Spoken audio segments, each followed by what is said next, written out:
वर्षभरात 2 किंवा 3 वेळा रजा काढण्याचा योग आला सर. सप्टेंबर मध्ये माझ्या मुलग्याला आयसरला ऍडमिशन मिळालं, त्याला सप्टेंबरला सोडून आलो आणि 22 ऑक्टोबरला त्याला कावीळ झाल्यामुळे परत आलो. त्या आठवड्यामध्ये पहिल्यांदा 4 दिवस रजा काढली, नंतर दिवाळीची सुट्टी जाहीर झाली. मुलग्याला कावीळ झाली, पहिल्या 2 दिवसाचे रिपोर्ट नॉर्मल, पुन्हा ॲबनॉर्मल असे झाले. डॉक्टरांनी फक्त एकच वाक्य वापरलं की तुमच्या मुलग्याची लिव्हर ट्रान्सप्लांट करावे लागेल.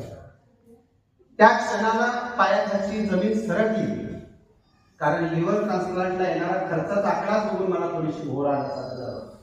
सुदैवाने सासरवाडीचा खूप चांगला पाठिंबा आहे, माझ्या मॅडमचं मला खूप चांगलं सहकार्य आहे. मेहुण्यांना सकाळी लवकर निघायचं नाही तर 9 वाजता यायचं सांगितलं.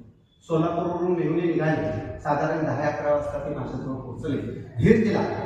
योगायोगाची गोष्ट सर अशी की 2 दिवसानंतर मुंबईवरून एक डॉक्टर येणार होते आणि त्या डॉक्टरांच्या सल्ल्यानुसार आम्ही पुढे जाणार.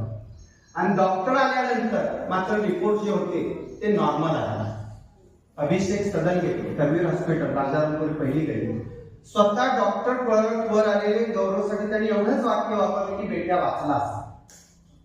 ही एक कुठेतरी माझ्या आईवडिलांची पुण्याई माझ्या पाठीशी उभी राहिली. वडील विठ्ठल भक्त आहेत, ते एक पुण्याई माझ्या पाठीशी उभी राहिली.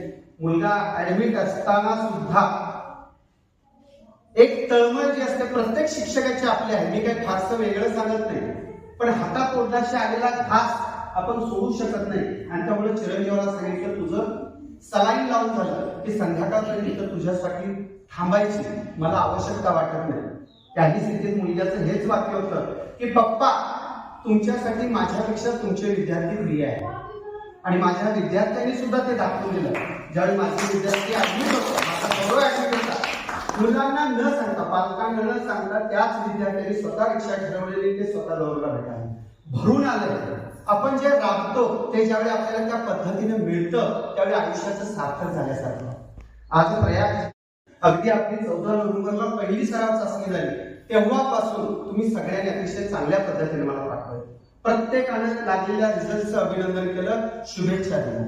खरं तर मी समजेल की हा माझा सत्कार नाही, हा आपल्या प्रयाग चिखली केंद्रातल्या प्रत्येक शिक्षकाचा आणि इयत्ता 5वीची शिष्यवृत्ती परीक्षा दिलेल्या प्रत्येक विद्यार्थ्याचा सत्कार आहे. कारण खरं बघायला गेलं तर मी असं म्हणेन की माझा विद्यार्थी किंवा कुठल्या तरी गुणवत्ता यादीत येईल म्हणून त्यासाठी प्रयत्न मुळीच नव्हतो.